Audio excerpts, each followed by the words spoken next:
Hvala Janji, hvala organizatorima što su nas ovako okupili, pozvali, mene isto osobno da moderiram ovaj skup. Znači, Janja je dala neki okvir ovog događanja sljedećih 2 dana i tematskih odrednica kako se bavimo interkulturnom društvenim centrom. Međutim, u današnjoj sesiji bavit ćemo se više idejom otvorenog rada, odnosno mogućnošću ostvarenja otvorenog ili inkluzivnog rada.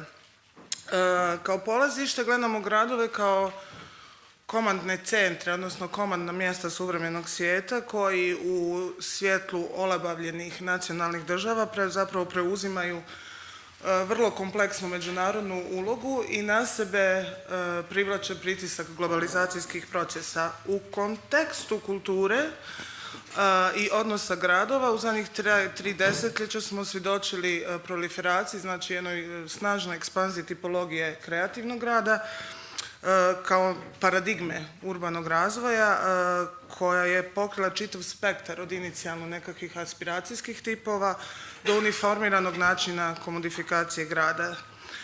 Rezultat tog tipa razvoja kojeg svjedočimo na globalnoj razini je zapravo opsjednutost konceptom brendiranja mjesta, brendiranja kvartova, brendiranja zajednica, kompetitivnosti, bujanjem ikoničnih objekata, dok se u tim procesima zapravo zajednice pomalo izvlašćuju od svojih urbanih sredina i gradova koji ih definiraju.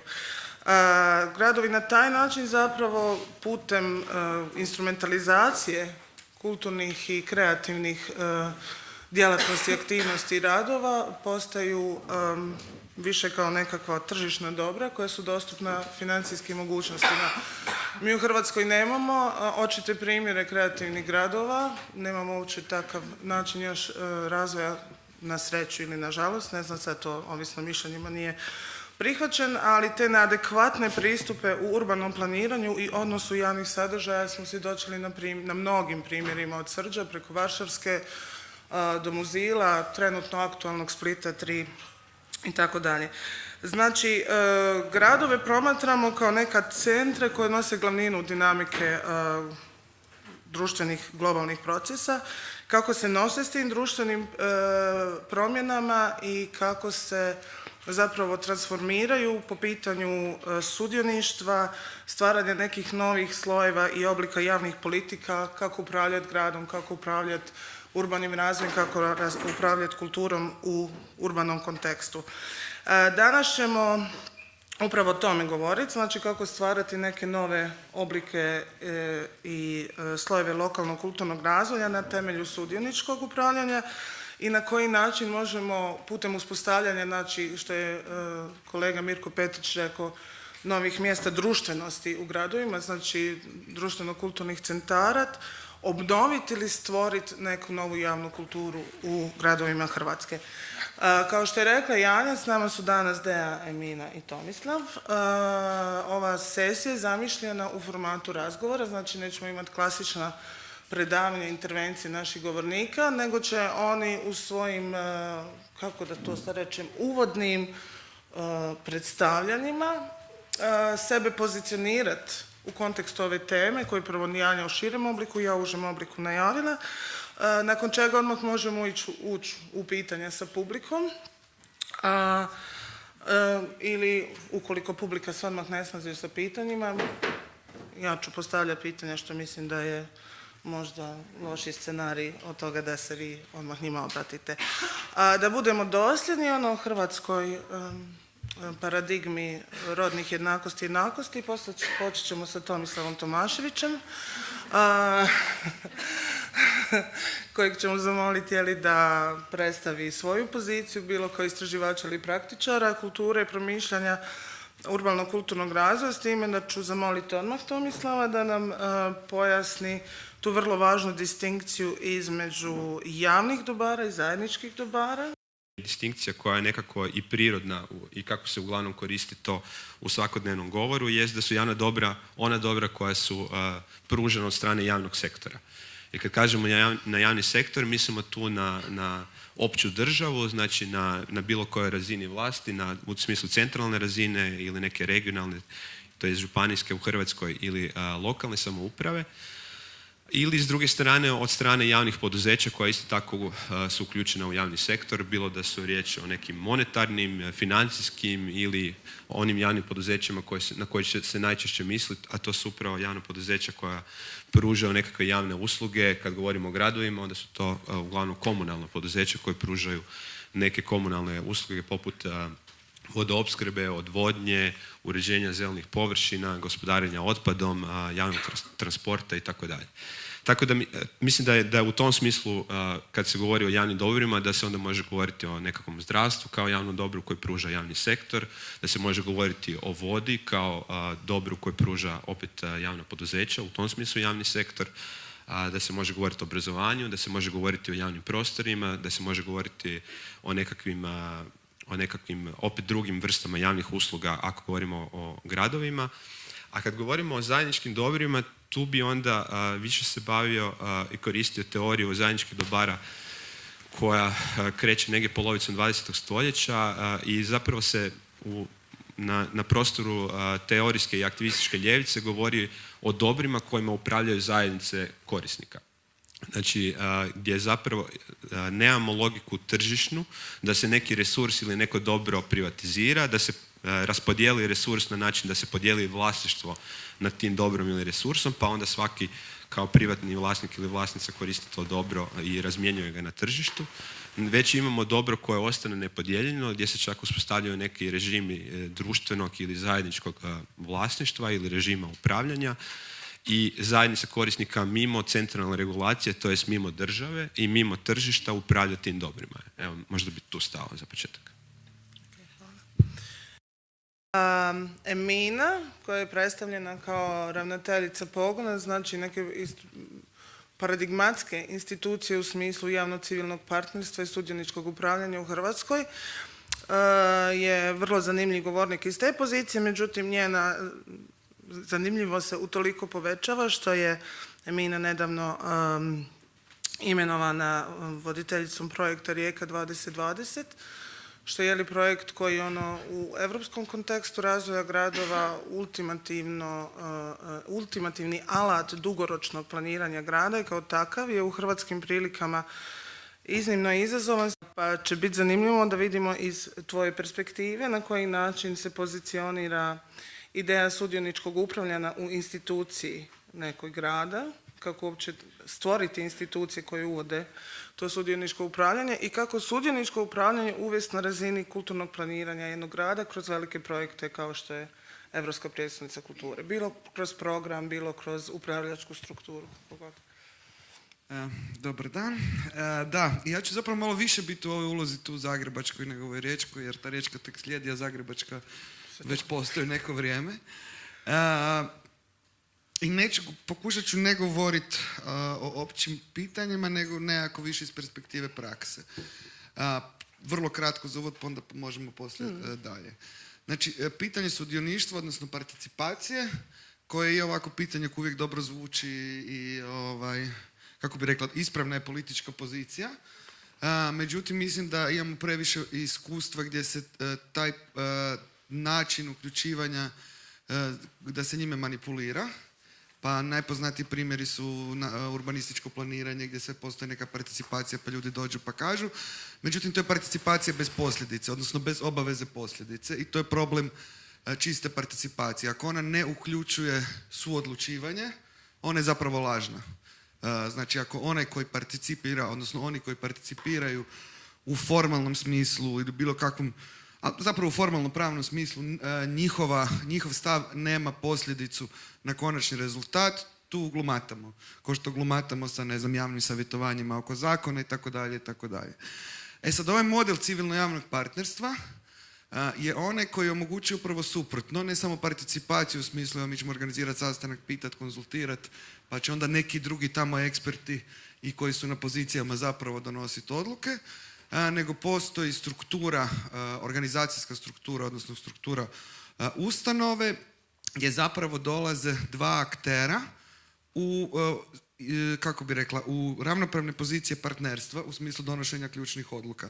Dakle, s jedne strane javna uprava, u našem slučaju grad Zagreb, S druge strane, određena reprezentacija dijela građana, organizirani su organizacije civilnog društva u dva polja, kultura i mladi, koji zapravo imaju zajednički iste pozicije.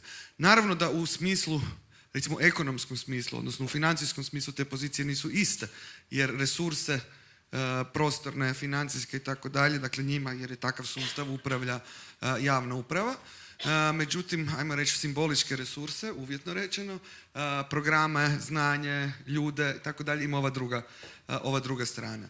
Iz te pozicije, meni se čini da smo tek u toj poziciji, u poziciji pravog pregovaranja, jer da bi došli do javnog prostora u općem smislu uvijek moramo proći kroz nekakav proces pregovaranja, a pregovaranje iz perspektive gdje jedan ima moć i donosi sve odluke, a drugi je eventualni ukras ili u najboljem mogućem scenariju neki bazen ideja, zapravo ne donosi dugoročne rezultate. Sad, kako to primijeniti u praksi?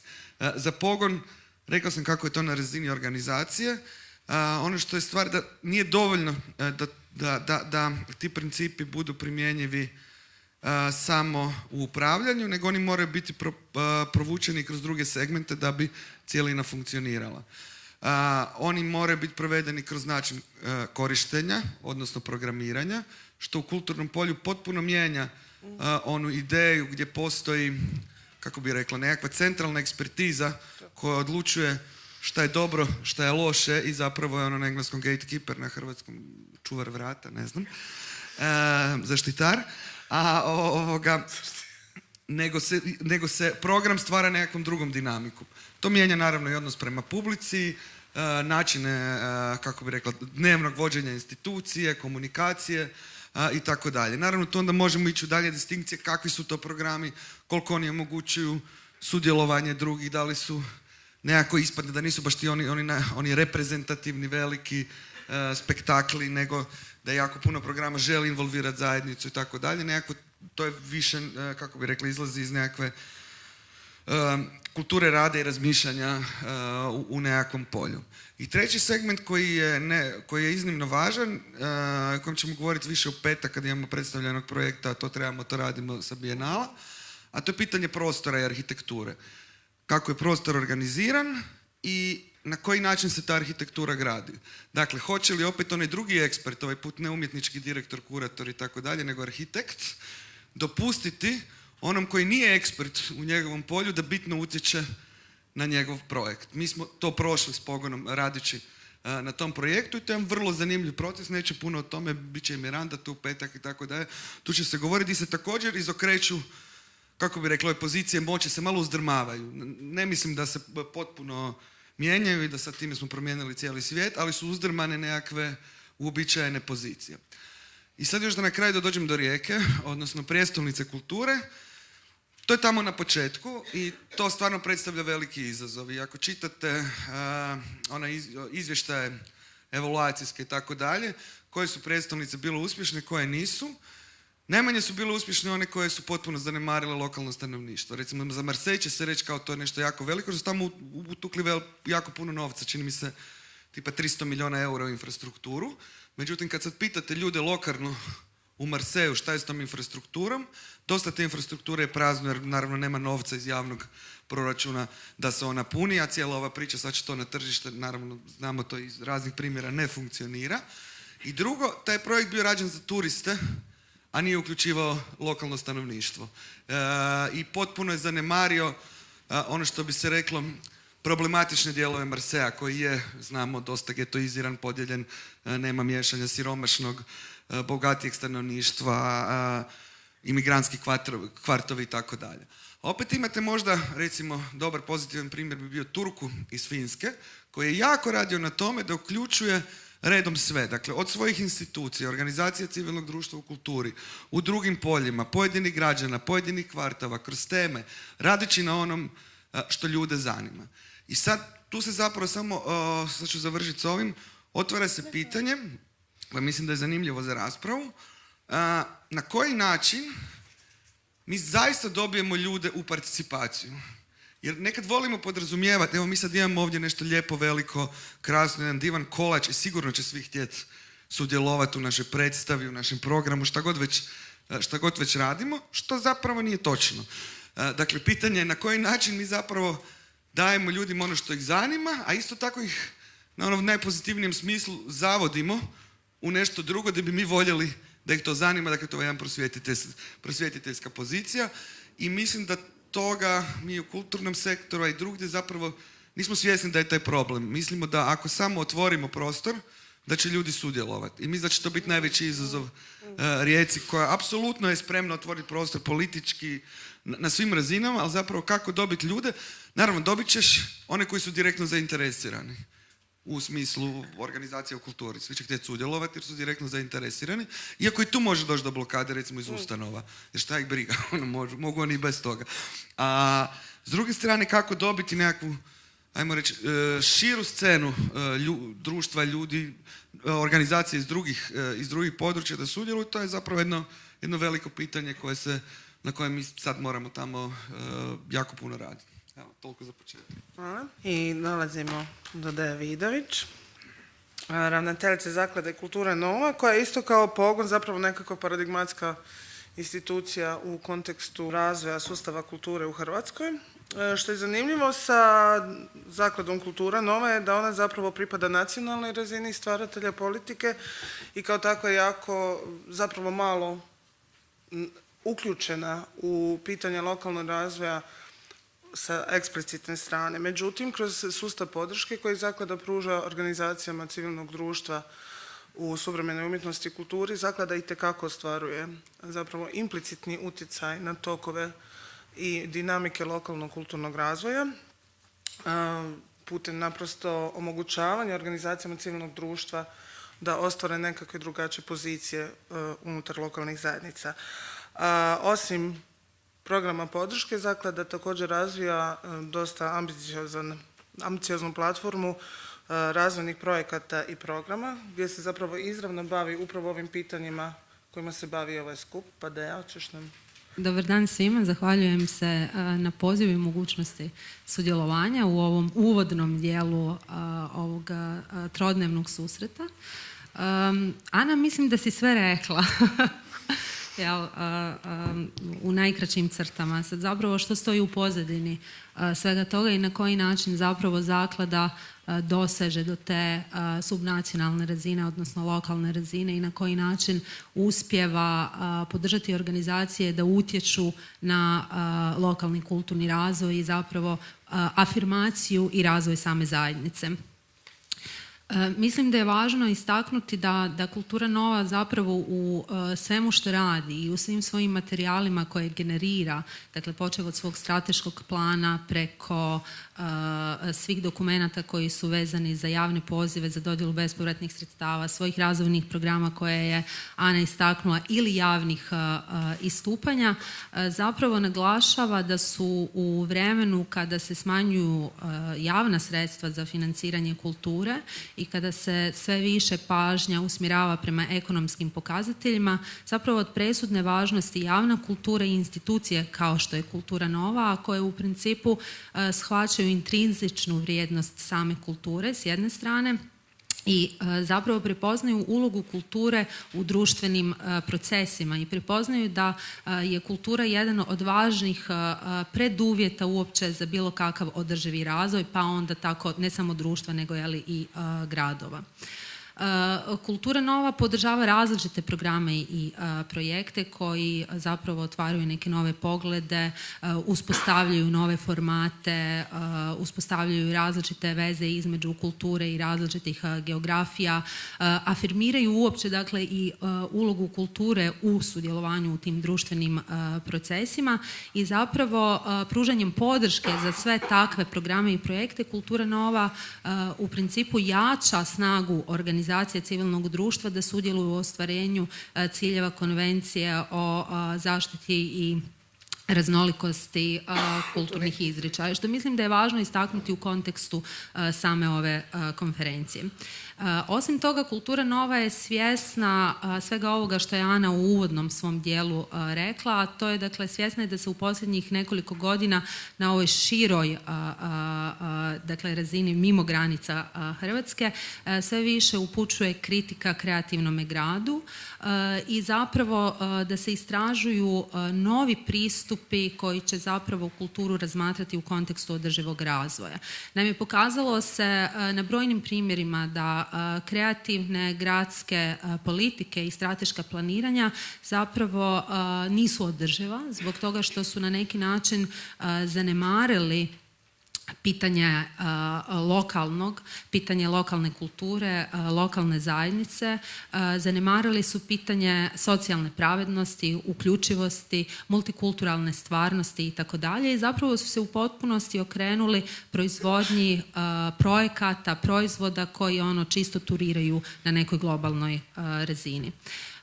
Dakle, Kultura Nova svjesna da je potrebno iznaći neke nove procese, nove pristupe koji će zapravo imati neku veću osjetljivost za lokalna pitanja i pitanje uloge lokalnih zajednica, koji će omogućiti stvaranje nekih novih suradničkih društvenih procesa u kojima su upravo samo organizirani kolektivi, dakle organizacije i različite mreže, nekako ključni nositelji različitih transformacija i uopće dosega koji omogućavaju neki razvoj lokalne zajednice i afirmaciju lokalne zajednice. Dakle, svjesna svih tih okolnosti razvija svoje programe podrške i svoje razvojne programe.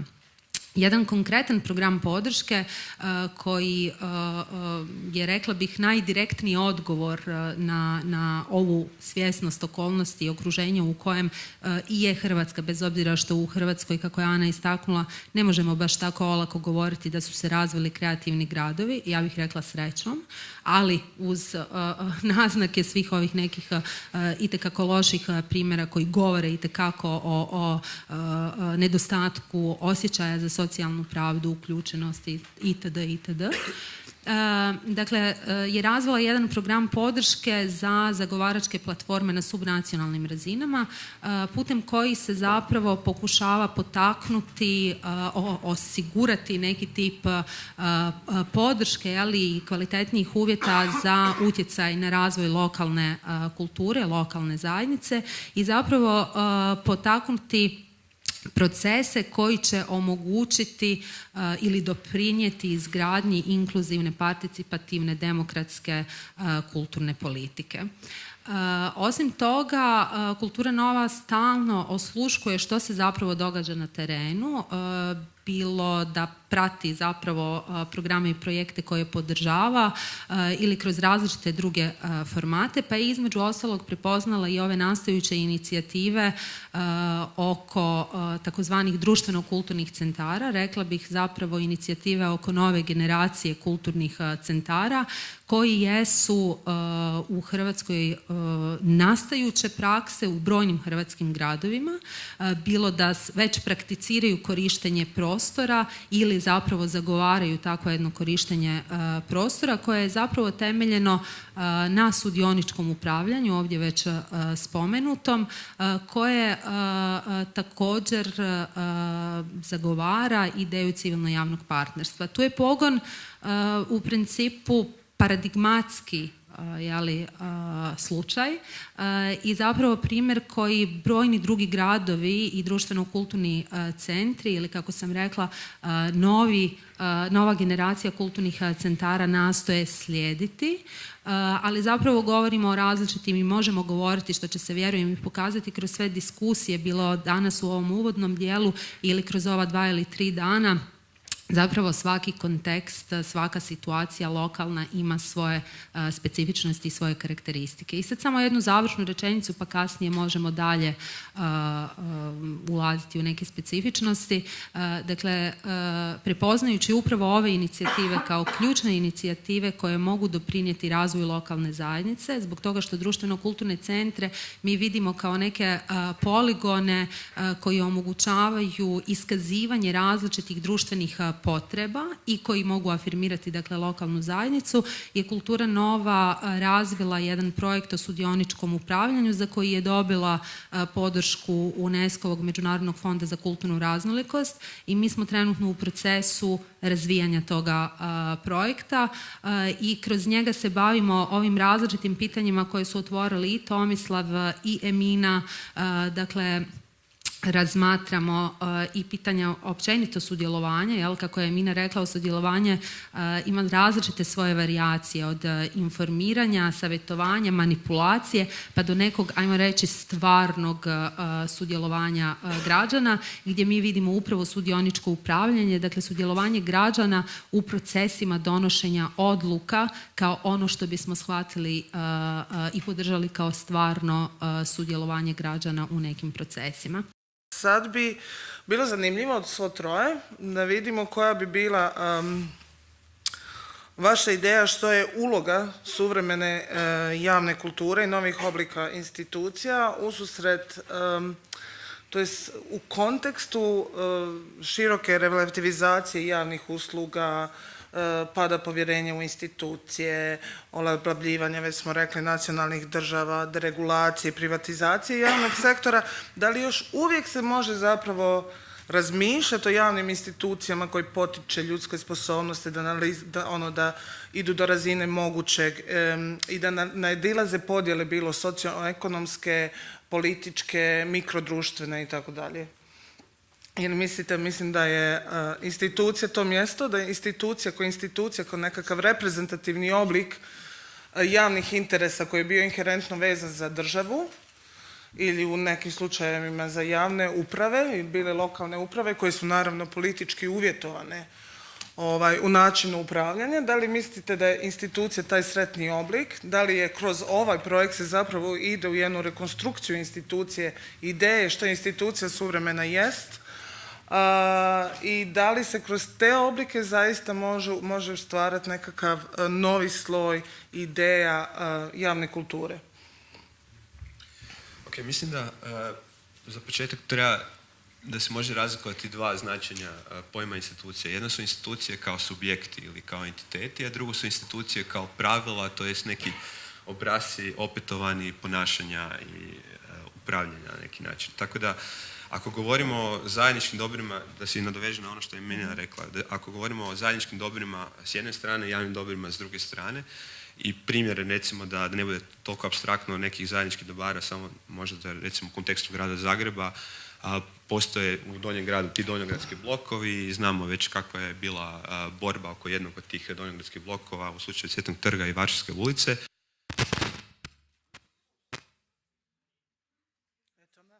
Ja se nisam pomaknuo.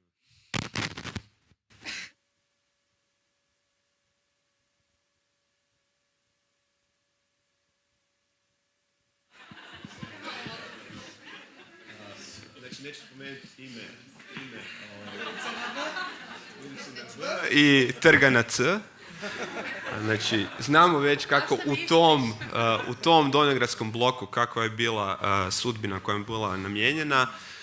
Međutim, postoje i drugi donjogradski blokovi i postoje različite režimi upravljanja i korištenja tih donjogradskih blokova i u nekim tih donjogradskih blokova su, ajmo reći, zajednice korisnika, možemo to tako definirati, to jest ljudi koji žive u zgradama koje okružuju taj blok su odlučili da unutarnja dvorišta koja imaju različite režime vlasništva, nekad su to, uglavnom su u javnom vlasništvu, nekad su u nekim privatnim, nekad su u nekim sporovima, radi se o nekim i ilegalnim, polulegalnim objektima koji su tamo nekad sagrađeni, uglavnom tu je neki različite su prakse, međutim u nekih tih donjogradskih blokova su građani odlučili te donjogradske blokove koriste onako kako oni žele. I onda su neke od tih donjogradskih blokova pretvorili u nekakve urbane zajedničke vrtove, neke od tih i upravljaju njima na taj način, bez ikakve dozvole grada, bez ikakve jednostavno koriste taj prostor ili koriste za nekakvu rekreaciju ili za neka zajednička druženja i tako dalje. I to bi recimo bilo nešto što je bez nekakve podrške grada, bez nekakve dozvole grada, bez neke tržišne logike, bez nekog režima privatnog vlasništva, nešto bi mogli reći da je to urbano zajedničko dobro, primjer takve prakse.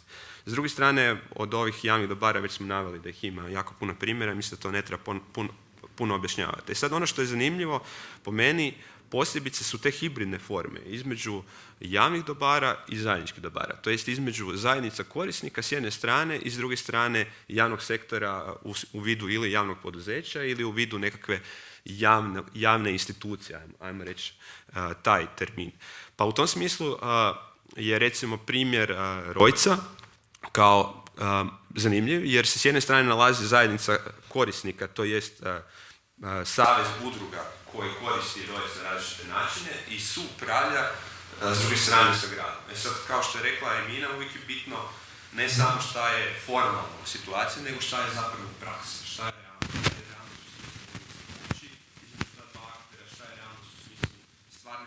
se upravlja, šta je realnost u smislu da li je doista riječ o nekakvom kolektivnom upravljanju, da li je riječ o nekakvom demokratskom pristupu tom dobru i tako dalje. Međutim, u slučaju Rojca je to nešto što je organski išlo, što nije do kraja institucionalizirano, međutim funkcionira. I pitanje opet, naravno, i postoje mnogi problemi, evo neki ljudi su ovdje koji sudjeluju u tome i mogu sigurno ispričati i određene i probleme koji su možda vezani i za to što nije institucionalizirano do kraja praksa. A s druge strane možda to i prednost, mislim da to ovisi od slučaja do slučaja. Međutim, imamo i drugi primjer pogona, gdje je zapravo to institucionalizirano do mjere da je s jedne strane opet, znači, savez udruga potencijalnih korisnika, Centar za društvenu kulturu i mlade, tada još iz operacije Grad i svega što je prethodilo, je formiran. I s druge strane Grada Zagreba i stvorena je zapravo jedna formalno civilno javno partnerstvo i mislim da upravo su civilno javna partnerstva jedan od modela zapravo suprotstavljanja logici neoliberalizacije grada koja upravo gura kao jedna od 3 glavna značajke su javno-privatna partnerstva, to je partnerstva između javnog sektora i privatnog sektora, to je profitnog sektora, a ovo je zapravo javno-civilno partnerstvo, znači između javnog sektora i neprofitnog sektora i to ne samo neprofitnog sektora na razini pojedinačnih aktera, nego kolektivne, znači neke prakse, znači civilnog sektora koji je udružen, gdje imamo zajednicu zapravo korisnika, a ne jednog konkretnog korisnika. Pa onda još ako postoji pristup koji je otvoren toj zajednici za neke potencijalne druge korisnike i tako dalje. Mislim da tu je znači došlo već do institucionalizacije, to je stvaranja posebne institucije gdje se s jedne strane su suosnivač i zajednica korisnika i civilnog društva i s druge strane Grad Zagreb. Sad čini mi se da tu ima još mnogih primjera i sad postoje različite stupnjevi do koje mjere je moć dana samim korisnicima da upravljaju nekim u formalnom smislu javnim resursom u nekakvom javnom vlasništvu. Bilo da je riječ o novcu, zgradama, fizičkom prostoru i tako dalje. To isto tako nije samo nužno između javnih, znači ove opće države i civilnog društva, nego postoji primjeri isto i sa javnim poduzećima. Mi baš u Institutu za političku ekologiju istražujemo modele demokratizacije javnih poduzeća, to jest upravo ovih komunalnih poduzeća, gdje korisnici su, pa ako ništa drugo, uključeni u nadzor upravljanja tim komunalnim uslugama, kao građani, kao radnici, kao različite društvene grupe, pa definiraju primjerice u slučaju vode, čini mi se da je to dosta zanimljiv model, definiraju, ok, ako javno poduzeće treba pružati neku javnu uslugu, onda se ne treba evaluirati to javno poduzeće prema modelu koliko ostvaruje profita. Što recimo u Hrvatskoj je često slučaj. Znači čak i u statutima tih komunalnih poduzeća piše da je dobit jedan od ključnih pokazatelja. Međutim, ako je dobit jedan od ključnih pokazatelja, onda se postavlja pitanje, pa dobro, zašto onda nisu na tržištu? Ona jesu upravo javna poduzeća jer trebaju ispunjavati određene javne potrebe i ispunjavati određene javne interese. Sad, po nama, te definiranje tih javnih potreba, javnih interesa je upravo na javnosti, upravo na tim korisnicima. Međutim, oni nisu uključeni ni na koji način u te institucije, nego je riječ uglavnom o profesionalnom menadžmentu i političarima koji nadziru upravljanje tim javnim poduzećima i onda često opet imamo perverzije tih javnih dobara u smislu korupcije, u smislu klijentelizma i tako dalje. Tako da, suprotstavljanje tog modela sa modelom demokratizacije javnih poduzeća, pa možda i suupravljanja na neki način unutar javnih poduzeća, suupravljanja isto tako s druge strane u kulturnim institucijama i treći model su recimo možda nekakve civilne koncesije, jer mi jedino znamo koncesije u smislu privatnih koncesija gdje gradska uprava odluči koncesionirati nekom profitnom, zapravo privatnom poduzeću upravljanje nekim dobrom ili nekom uslugom. Međutim, postoje isto tako modeli i ne vidim zašto ne bi i u tom smjeru gledali gdje se upravljanje nekim dobrom ili uslugom koncesionira neprofitnom subjektu i to još bolje nekakvoj zajednici opet korisnika koja je što inkluzivnija, što šira, koja odgovara što više na društvene potrebe, pa ta zajednica korisnika upravlja dobrom, a ne direktno javni sektor. Takvih primjera isto tako ima mnogo.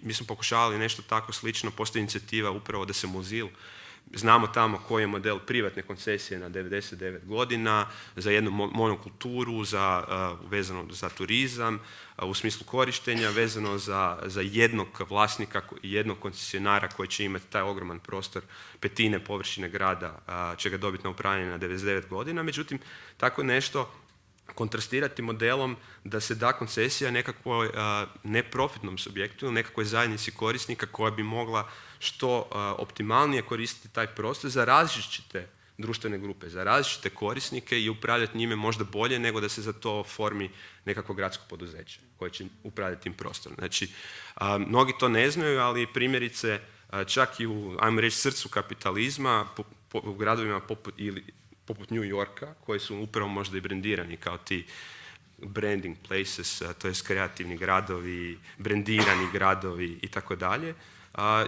Jedna od najpoznatijih vjerojatno zelenih površina na svijetu, to je Central Park. Njime ne upravlja s jedne strane niti profitno poduzeće, niti s njime upravlja komunalno, to jest gradsko poduzeće, već je dano u koncesiju neprofitnoj zapravo udruzi koja opet reprezentira različite društvene aktere unutar društva New Yorka. Sad se to može opet kritizirati do koje mjere je to inkluzivno i tako dalje, ali čini mi se da bi trebali eksperimentirati dalje sa tim praksama i na neki način otvarati institucije i demokratizirati ih. Mogu ja sad ovaj tu? Mogu ja ovaj? Sigurno. Tu smo se baš skroz prepali. Da se vratim na tvoje prvo pitanje. Ja prvo se neću složiti sa tezom da smo u stanju, kako bi rekla, gdje je, ajmo reći, taj neoliberalni način razmišljanja, apsolutni ludi kapitalizam, postao prirodno stanje stvari, koliko god se to trudi zadnje 30-40 godina da postane, i mislim da se javljaju pukotine na različitim mjestima. Kako će to završiti, ne želim predviđati. Ali ajmo s recentnim primjera, mislim da ljudi počinju shvaćati da ne može tržište biti odgovor na sve. Mislim da kad govorimo o gradovima i u Hrvatskoj, ne trebamo preskočiti ovu ideju rapidno rastućeg turizma. Dubrovnik je tu svoje ispati, o tom ćeš ti više bolje nego ja. Vidimo sad Splitom što se događa, gdje se rastu brojke noćenja, kreveta, novih, otvara se u 30% godišnje, 50% ovo raste vamo, namo. Ali onda je pitanje šta ostaje u tom gradu iza toga, kakav je život u tom gradu, kako živite u tom gradu kad iza 1.4. više nigdje ne možete iznajmiti stan. Ako ste, na primjer, student ili naprosto nemate lovu kupiti stan u Splitu jer tamo nema stana ispod 3000 eura kvadrat i tako dalje i tako dalje. Šta taj rapidni turizam donosi gradovima, kulturi u gradovima, sudjelovanju i slično. Naravno, to je pitanje obale, ali krenut će to i dalje. To je nekakav usputan komentar, samo da mislim da se, kako bi rekla, pred našim očima grade dokazi da taj sveti kapitalizam, nekakva projekcija njega, osobito u našem, dakle, u našem području iz perspektive propalog jugoslavenskog socijalizma, ekonomski propalog i na sve na druge načine koji završava ratom i tako dalje, to obećanje kapitalizma, naravno da se ne ispunjava. I mislim da u tom smislu da naprosto ne trebamo pristati na to da je ovo prirodno stanje stvari, države odumiru, sve jači je korporativni veliki globalni kapitalizam. Ok, da, to je istina, ali ajmo raditi nekakve druge modele gdje stvarima možemo pristupiti drugačije. Mislim da u Hrvatskoj također trebamo još puno raditi na tome, na razlikovanju profitnog od neprofitnog. Kod nas je to više manje nekakva formalna priča, a zapravo kad odete, dakle, u srce svjetskog divlje kapitalizma u Ameriku, tamo se vrlo jasno zna razlike između profitnog i neprofitnog, a neprofitno kod njih znači možda i na ono što bi mi možda zvali javno. Odnosno, da su to organizacije koje imaju neku misiju koja je društveno relevantna i koja nije vezana uz zarađivanje novca. Sve druge profitne firme, čim god se bavili, uvijek im je misija zaraditi novac, pa sad neki proizvode jogurte, neki imaju bolnice, neki imaju zatvore, tako svašta ima tamo, rade nekakve funkcije, ali zapravo je njihova misija zaraditi novac, dok je misija ovih drugih, javnih, neprofitnih i tome slično. I tu organizacije civilnog društva i javni sektor dijele tu neprofitnost, dakle u ideji, javne institucije, a to je da imamo nekakvu drugu misiju gdje nam je zadatak društvu u kojem djelujemo, ajmo reći na lokalnoj razini u gradovima, dati nekakvu vrijednost. Znači, namjerno to ne zovem uslugom, nego nekakvu određenu vrijednost koja je društvena i koja se mora mjeriti drugim kriterijima. I mislim da je jako važno pitanje koje recimo se otvara u Europi već neko vrijeme, Culture Action Europe se s tim bavi, Europska mreža kulturnih organizacija, a to je pitanje mjerenja. Jer ako ćemo sve mjeriti aršinom koje je stvoren negdje drugdje i za nešto drugo, profit, broj ulaznica, bla, bla, bla, naravno da ćemo biti neuspješni. Jer puno je veći profit Todorićev nego je profit bilo koje institucije. Iz raznih razloga. Dakle, pitanje šta ćemo mjeriti, kako ćemo mjeriti i na koji način postaviti kriterije, što je Tomislav također malo prije nešto bio govorio. I u užem području kulture, ja mislim da mi na tome, ekspertna zajednica, praktičari u kulturi, zapravo trebamo raditi. Koji su to pokazatelji koji nama govore, a očito nam to treba za javne politike, šta je uspješno, šta je korisno za društvo, a šta nije, a da nisu to ovi pokazatelji doprinos GDP-u i zarada na tržištu. I mislim da je to jedno posebno pitanje koje treba otvoriti i u kontekstu, dakle, razvoja gradova, šta onda taj razvoj znači. Kad odemo iza broja radnih mjesta, broja posjetitelja u gradu i sličnih kriterija. Aha, sad ja. Sad treba dodati nešto na sve ovo. Ili nekako vratiti možda razgovor i raspravu u samo područje kulture. Pritom, kratko referiranje na ove zadnje dvije stvari koje je Mina istaknula.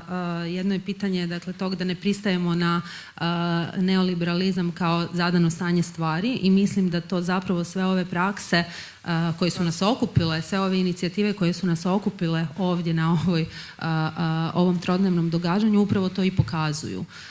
Dakle, da itekako u Hrvatskoj postoje inicijative, postoje građani, postoje organizirano civilno društvo i postoje javne institucije, hibridne i nastale bottom up, dakle odozdo, koje pokazuju da ne pristaju na stanje stvari u kojem je neoliberalizam zapravo jedini mogući put, nego se istražuju alternativni pristupi.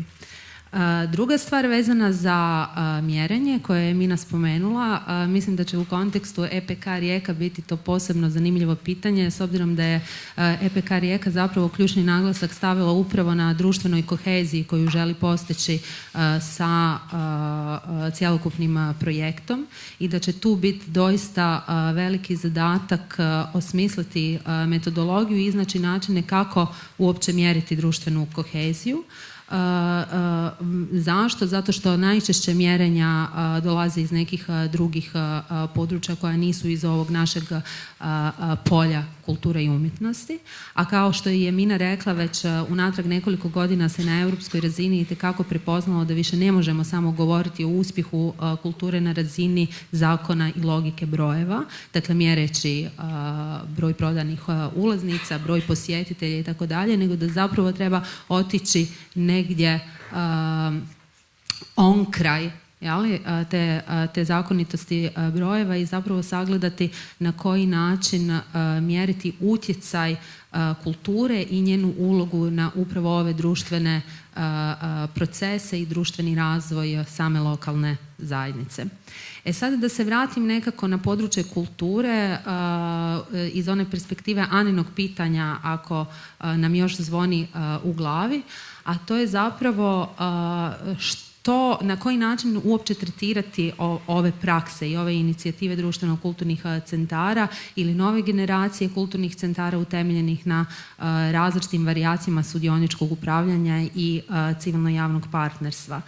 Čini mi se da je važno istaknuti da oni zapravo pokazuju neki tip pristupa koji je bottom-up pristup kulturnoj demokraciji, za razliku od onog top-down pristupa kulturnoj demokraciji, upravo zbog toga što oni otvaraju tu mogućnost građanima da sudjeluju u procesima donošenja odluka, u procesima, upravljanja, planiranja, programiranja, praćenja itd. I zapravo osiguravaju na neki način i fair i jednakije korištenje, ako tako mogu reći, jednakost korištenja pristupa kulturnim resursima.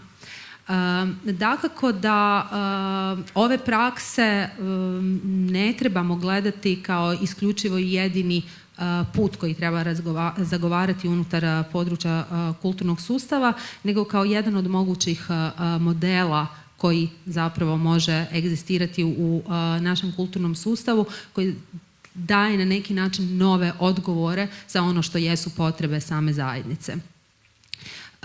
Nadalje, čini mi se da upravo u sudioničkom upravljanju možemo prepoznati neke moguće modele ili mogući model koji bi vodio uspostavljanju neke nove javne kulture, koju je Ana zapravo također spomenula u svom pitanju, a koju možemo povezati u principu sa konceptom koji je Katunarić negdje naznačio profesor Katunarić, Vjeran Katunarić, početkom 2000-ih godina, zamišljajući zapravo što je to, imaginirajući neku našu budućnost unutar kulturnog sustava koja bi bila odgovor na ono što je ta okrenutost prema tržištu i povlačenje zapravo države i općenito smanjivanje neke uloge javne kulture u cjelokupnom kulturnom sustavu, jer zapravo u tom konceptu koji je on ponudio pokušava ujediniti sve ove buzzwordse, rekli bismo, koje smo ovdje spominjali svi, od kulturne raznolikosti, interkulturalnog dijaloga, razvoja neke regionalne suradnje i zapravo afirmacije lokalnih zajednica, ne periferiji, lokalnih sredina.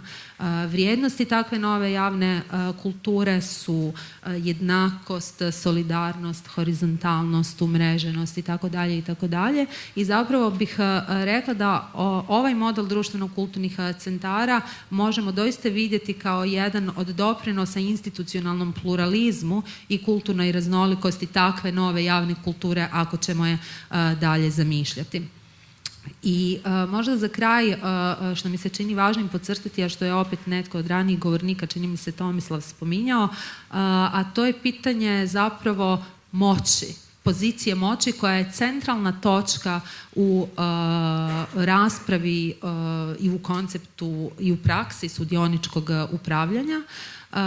I mislim da je jedan od najvećih izazova upravo to kako osigurati sudjelovanje i dijeljenje odgovornosti u upravljanju različitih dionika s obzirom na njihove različite interese. Jer kad govorimo o sudioničkom upravljanju zapravo podrazumijevamo upravo to, dijeljenje odgovornosti u upravljanju između različitih dionika koji mogu biti lokalna uprava ili lokalna administracija, organizirano civilno društvo, predstavnici lokalne zajednice, predstavnici marginaliziranih skupina, umjetnici itd.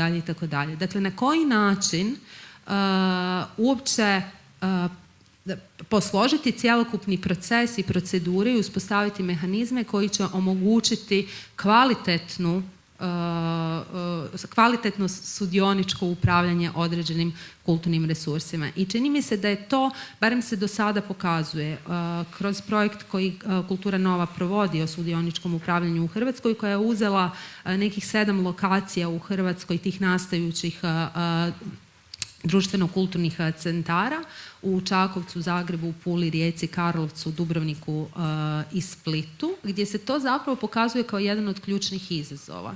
I tu je važno pitanje na koji način, dakle, razvijati sposobnosti svih dionika da sudjeluju u takvim procesima, a pogotovo onih dionika koji, tako da kažem, nisu navikli da dijele odgovornost u upravljanju i da uopće sudjeluju u procesima u kojima netko drugi može utjecati na samo donošenje odluka. Tu dakako mislim primarno na lokalne administracije, lokalnu upravu, i to će se i nama u samome projektu pokazati kao najveći izazov i rekla bih da se isto tako već pokazuje, zato što komunikacija sa lokalnim razinama teče dakako sa lokalnim upravama je vrlo raznolika i uopće njihov respons, dakle, na samu temu sudioničkog upravljanja često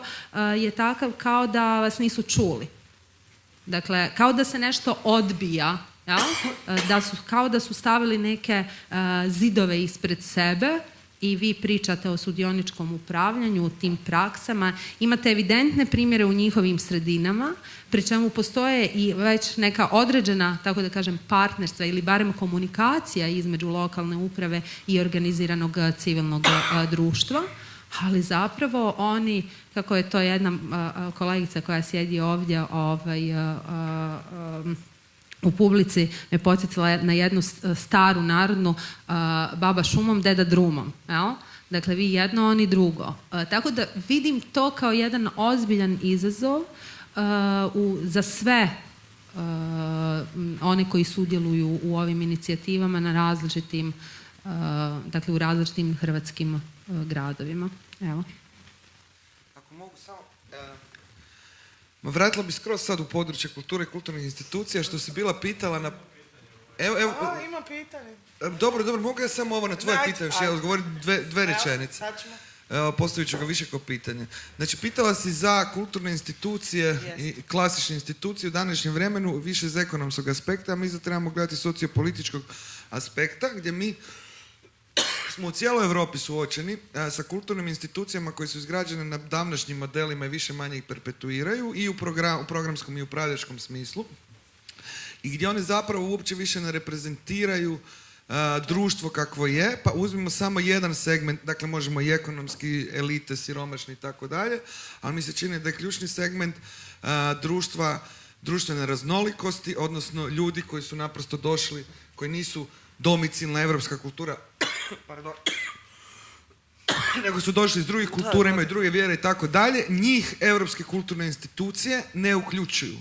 Europskim kulturnim institucijama i dalje vlada uglavnom bijeli muškarac od 45 plus iz dobre familije, ali mislim da, i to pokazuje, i njihovi programi su takvi i eventualno, naravno postoje izuzeci, ali gledamo li u globalu i one eventualno imaju nekakve ispade u smislu uključivanja u pojedinu predstavu i tako dalje i tako dalje. Dakle, europski kulturni sustav, europske institucije koje treba čuvati kao javna dobra i tako dalje, su zapravo u globalu, čast izuzecima, ima i velikih institucija, postale institucije prošlih elita koje zapravo potpuno isključuju u programskom smislu, u simboličkom smislu i naravno u smislu bilo kakvog upravljanja i utjecaja, isključuju realnost i ono što su ona društva u kojima djeluju. Mislim da je to ogromno pitanje uopće i za druge naravno institucije, na koji način uopće se vrati društvu kakvo ono je danas i iz perspektive različitih kultura koje zapravo žive još uvijek multikulturalno, da li mogu početi živjeti interkulturalno kad je tema već interkulturalizam? Pitanje? Samo jednu rečenicu. Ovo što je Emina istaknula svakako važno. Samo mi se čini da je važno također istaknuti da nije uvođenje nužno sudioničkog upravljanja u postojeće javne institucije u Europi ili u Hrvatskoj nužno odgovor na sve. Jel? Nego postoje brojni drugi mehanizmi i mogućnosti na koji način možemo mijenjati naše javne institucije, zapravo braneći njihov opstanak, ali zapravo mijenjajući ih prema tome da budu više uključive i otvorene za svoje građane zbog kojih zapravo jesu tu. Tiraju potrebe tih građana. Evo, konačno ćemo se sudionički postaviti u ovoj raspravi. Izvolite. Ako se možete predstaviti, ono ime, prezime, organizacija. Hvala lijepo što ste mi dali riječ. Moje ime je Sonja Vuković. Ekonomistica sam po struci i 20 i nešto godina bavim se ekosocijalnom ekonomijom. Ovdje predstavljam CEDRU HR kao krovnu organizaciju, zapravo sustav centara potpore razvoju ekosocijalne ekonomije. Hvala vam svima na vrlo sadržajnom zapravo uvodu u ova naša 3 dana druženja. Moram reći da smo mi u Osijeku sa jednom grupom ovoga, ja ih zovem kulturnjaka, kreativnih kulturnjaka, pokrenuli isto jedan društveno-kulturni centar, pa bi evo voljela da nas uvrstite kao 8. u ovu priču. Sigurna sam da će ih se javiti još u ova 3 dana.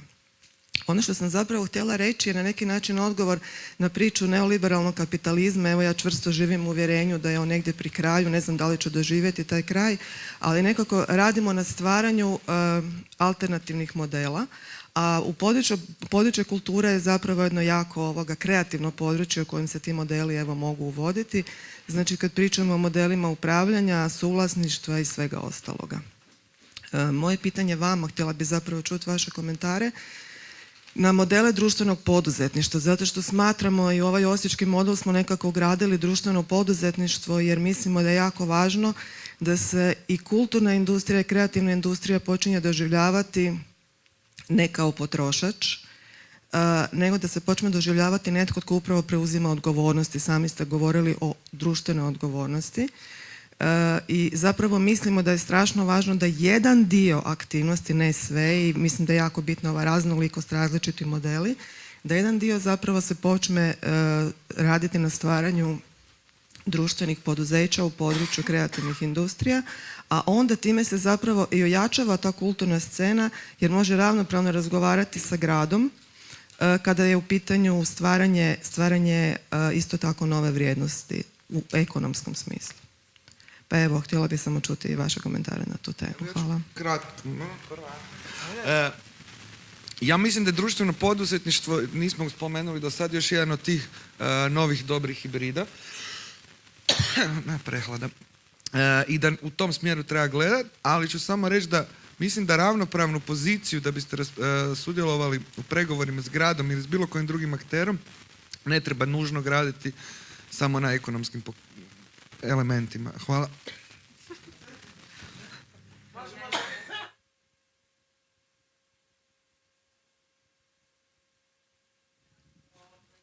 Apsolutno društveno poduzetništvo kao jedan od modela i aspekata koji itekako mogu mijenjati naše društvo i koji u principu omogućavaju upravo to, da ne temeljimo naš razvoj da...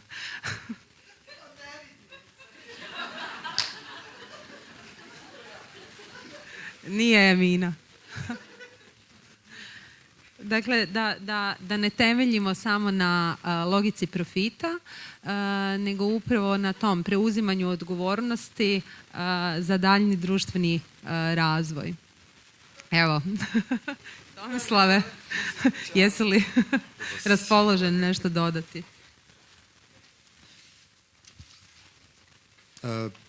Pa mislim da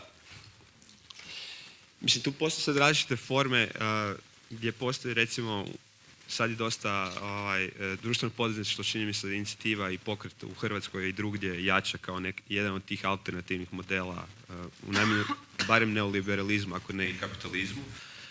Pa znači zadrugarski pokret, znači gdje postoji i ekonomska demokracija na neki način unutar same ekonomske proizvodnje, znači gdje se kolektivno proizvodi i odlučuje, međutim te onda ti proizvodi, te usluge se prodaju na tržištu. Tako da tog isto treba biti svjestan da postoje određena ograničenja, znači, tog modela. Međutim, s druge strane, mislim da je dobro da se diversificira sama ekonomska, pa i nekad zapravo ekonomska proizvodnja, u smislu da postoji što veće, jer mislim da ona vodi prema što većoj autonomiji kad govorimo o ovim odnosima moći, ako već govorimo konkretno o centrima i nekakvim civilno-javnim partnerstvima između gradova, to jest lokalnih samouprava ili javnog sektora u širem smislu i nekako kolektivnog, civilnog, neprofitnog.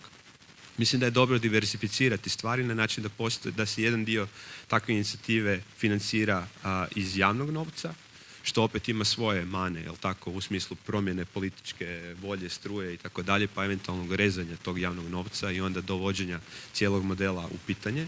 S druge strane, da se jedan od tih prihoda dolazi iz perspektive društvenog poduzetništva, znači nekakve samofinancirajuće aktivnosti i kroz neke prodaju proizvoda i usluga na tržištu.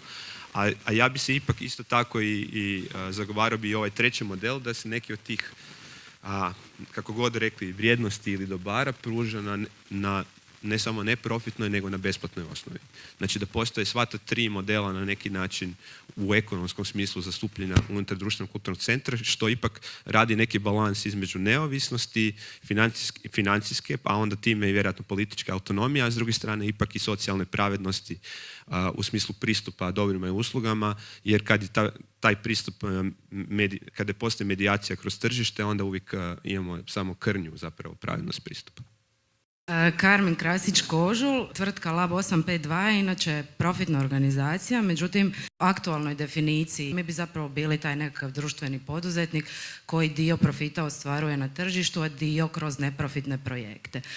I zapravo sam htjela komentirati da posebno u kulturnom sektoru ta nekakva rigorozna podjela između profitnih i neprofitnih organizacija je dosta formalizirana zapravo i da zapravo osiromašuje nekakav kontekst kulture.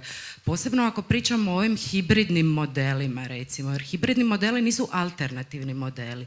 Oni su hibridni zato što su kombinacija akceptiranja postojećeg stanja, šta je nekakav neoliberalni kontekst u kojem živimo, i nekakvih alternativa koje predlažemo.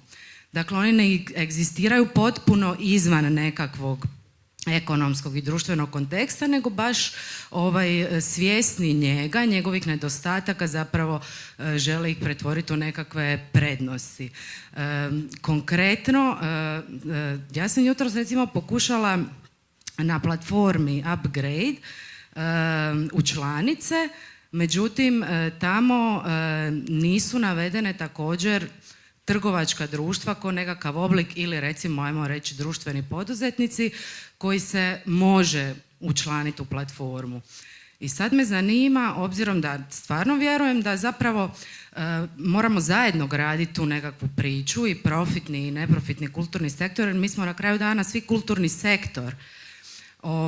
Da li smo mi tu poželjni u toj platformi ili nepoželjni? Mislim, ja trenutno, jer dosta je nekako ta stigma poduzetnika u Hrvatskoj prisutna, mislim da zbilja je bespredmetno izjednačiti malog poduzetnika iz područja kulture koji zapošljava jednog ili dvoje ljudi sa Todorićem.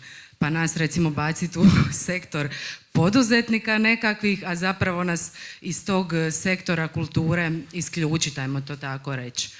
Tako da mislim da se i tu ima o čemu razgovarati na neki način. A mislim, nisam baš tu bod neko ko predstavlja Upgrade, možda će biti poslije prilike o tom govoriti. Ja mogu reći svoj stav. Da, naravno, ne treba formalizirati sa stvarima, a isto tako ne treba biti naivan i misliti da cijeli kulturni sektor će se udružiti u ovo i da prije će se ove organizacije naći s vašom tvrtkom sa tim vrijednostima, nego možda nećemo sad navoditi imena, nekim institucijama ili nekim drugim NGO-ima koji naprosto stvari rade na drugi način. Mislim da ovdje je bilo više pitanje profitno, neprofitno, ne formalno u smislu statusa organizacije, nego misije. Ono o čem sam ja govorila. Dakle, neprofitno u smislu da postoji nekakva društveno relevantna misija koja koja nije vezana uz zaradu. Ne? Klasična tvrtka, na tržištu mi nemamo sustav, to što si ti govorila, neke zemlje imaju neprofitna poduzeća kao takva firmu koja naprosto ne ubire profit kao što ne ubire ni udruga. To su zapravo formalna pitanja, nego je stvar vrijednosti. Da li se bavite nekom djelatnošću, recimo u kulturi, zato da biste zaradili lovu kao što se to radi na Broadwayu, ajmo sad na neočitiji primjer, ili se bavite nekom djelatnosti u kulturi da biste razvili tu određenu kulturu kao što se radi na off sceni New Yorka, pa da ne pričamo o... Da, Ne ali samo to, nego na očitoj razini, ja se ispričavam, moderator ne bi trebao odgovarati na pitanja, ali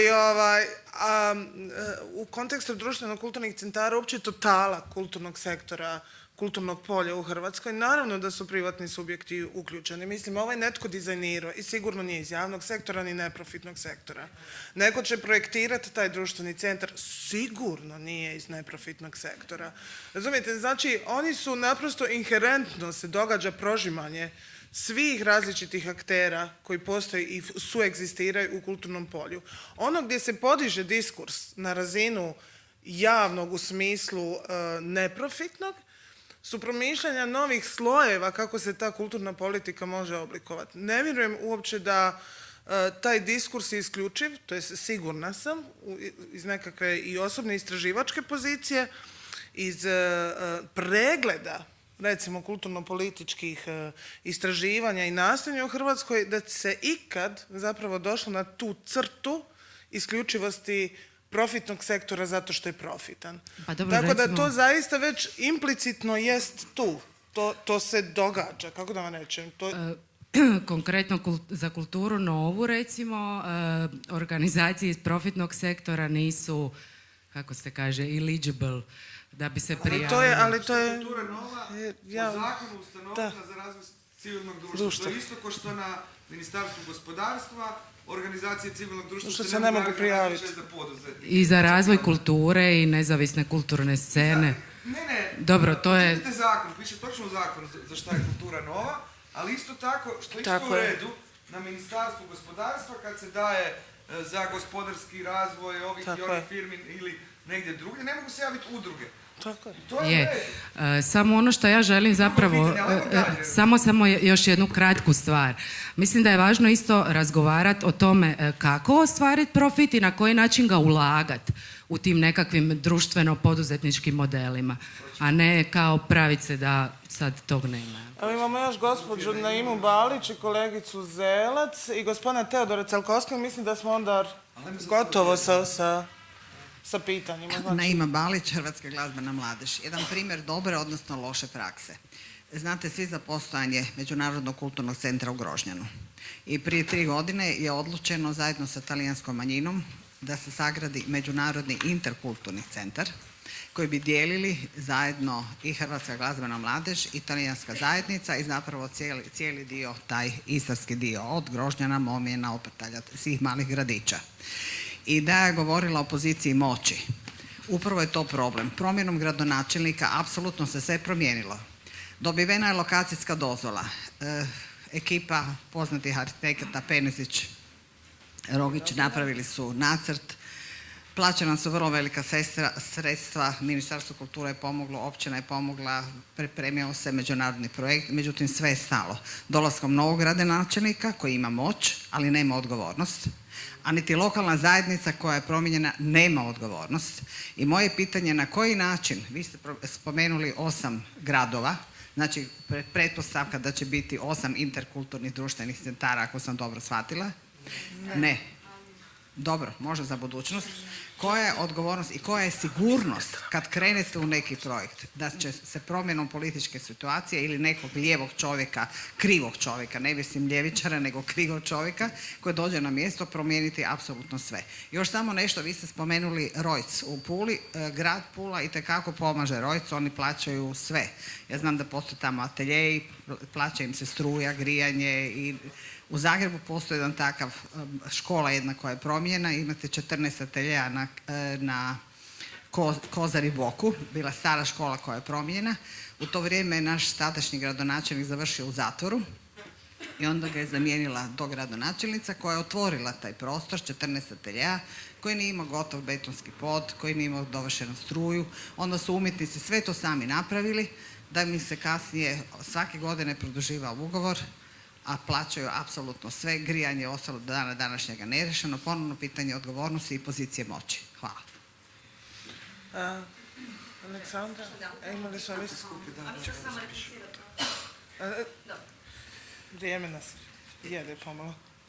Ja sam samo htjela reći da način na koji vi razmišljate o kulturi je u stvari onaj na koji mi svi to uvijek mislimo, a onda postoje podjele javna, profitna, neprofitni sektor. Po mom mišljenju nama u Hrvatskoj treba jedna reforma cjelokupnog kulturnog sektora, posebice javnog, gdje ja mislim da ga se nekad i neopravdano optužuje zašto sve nešto nije napravio, a on sa mnogim pravilima je u stvari ograničen što može. Ono što sam htjela reći, kad govorimo i o tome o mjerenju uspješnosti i šta mi to radimo i zašto mi to radimo, mi smo se u ovom neoliberalnoj priči poskliznuli i jako često govorimo samo o efikasnosti. Koliko smo to platili i koliko smo to uz najmanje truda što brže napravili, a da istovremeno cijelo vrijeme se ne stavlja na tapetu mjerenje efikasnosti, što znači nešto drugo, koliko smo mi blizu došli našem cilju.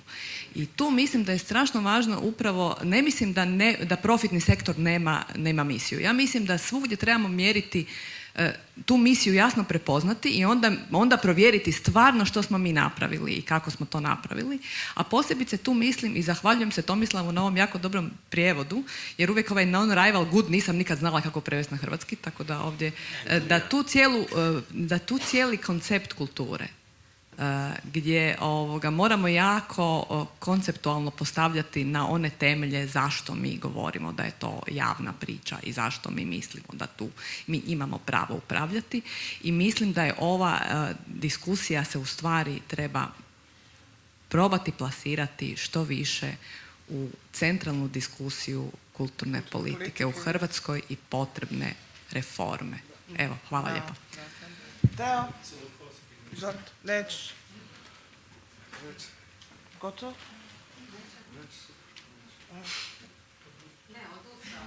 Se odustaje. Dobro. Može. Još samo Deo da... Nema vremena. Ima vremena za odgovore. Ima samo vremena da Deo odgovori Aleksandri i onda smo... Kao čujete, ja se inače mogu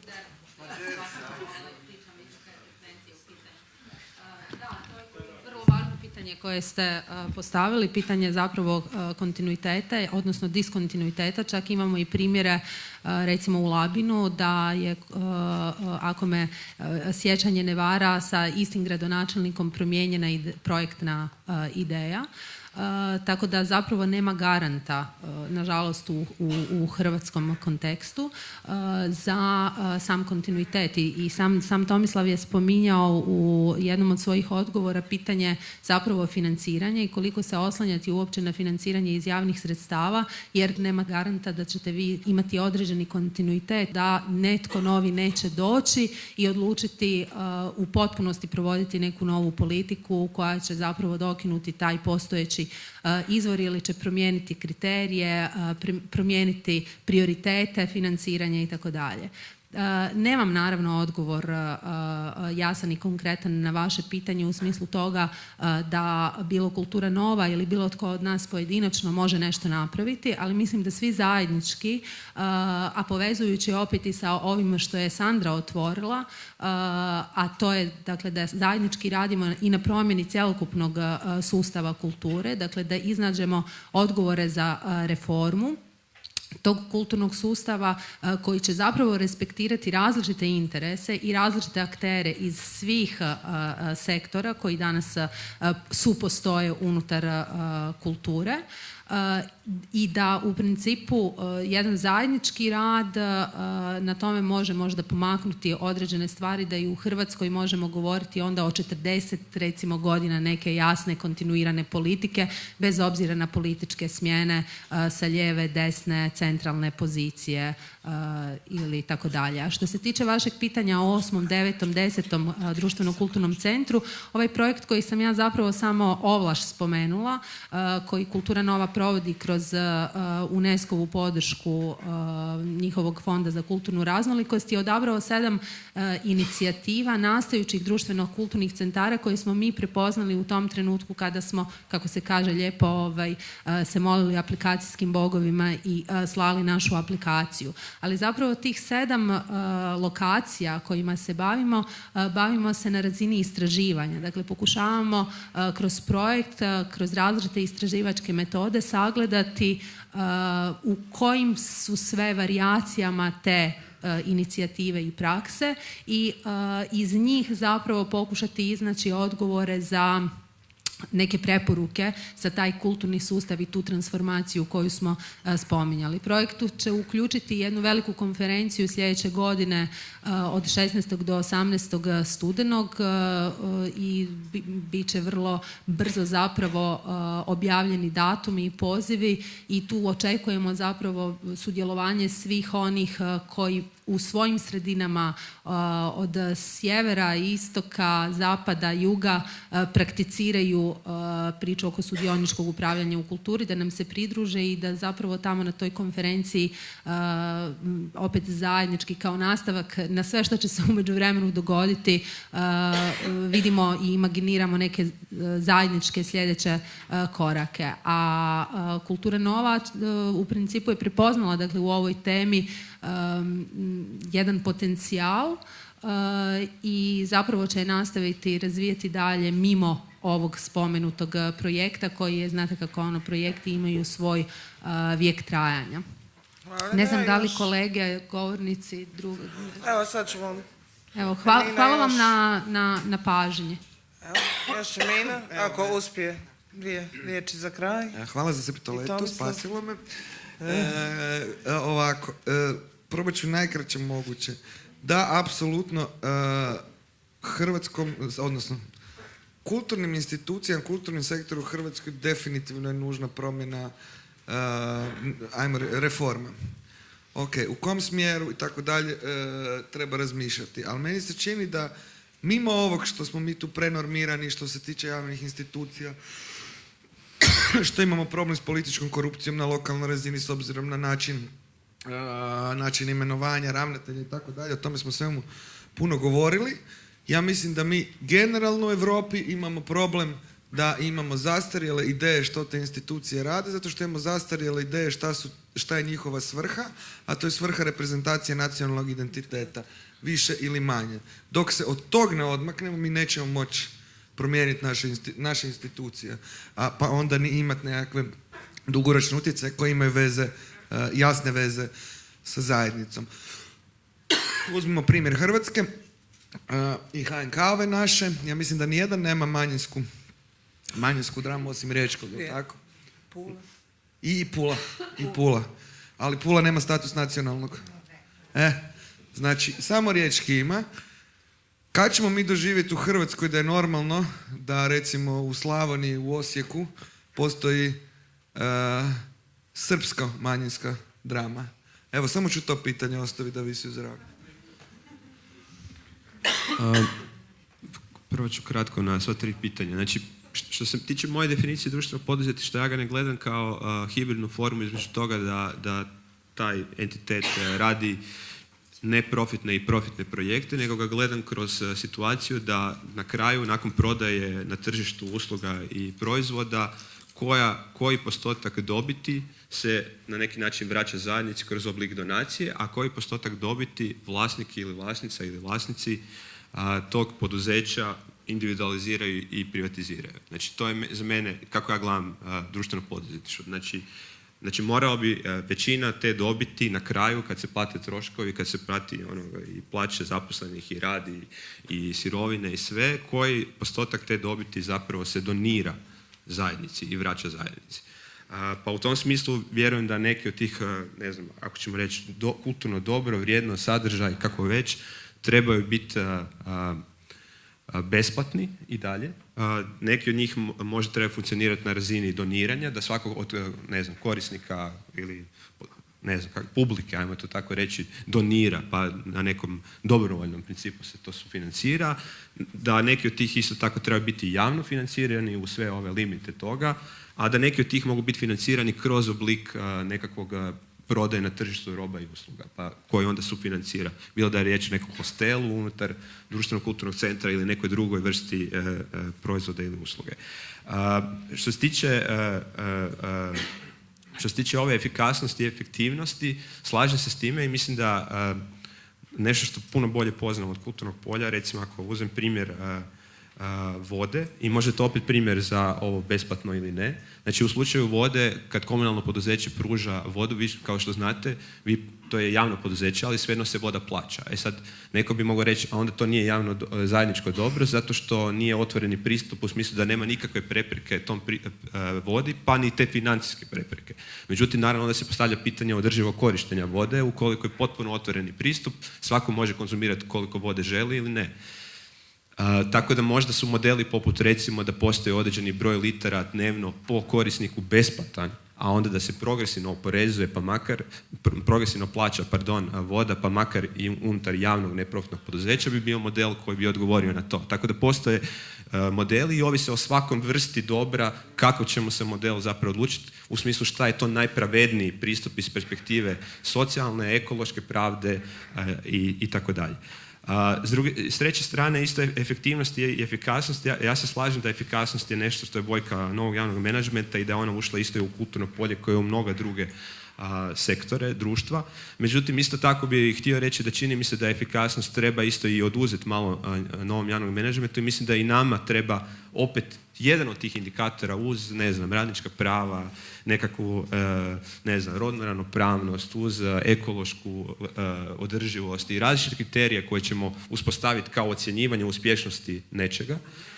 Mislim da jedan od njih treba isto i dalje biti učinkovitost, jer nije sve jedno, primjerice ako govorimo o vodi, da li 50% vode u gradu Zagrebu iscuri kroz cijevi jer jednostavno to jer se ne investira u održavanje tih cijevi, pa u tom smislu možemo govoriti o učinkovitosti, ako želimo, ajmo reći bar racionalnosti korištenja resursa, pa makar i ljudskih resursa.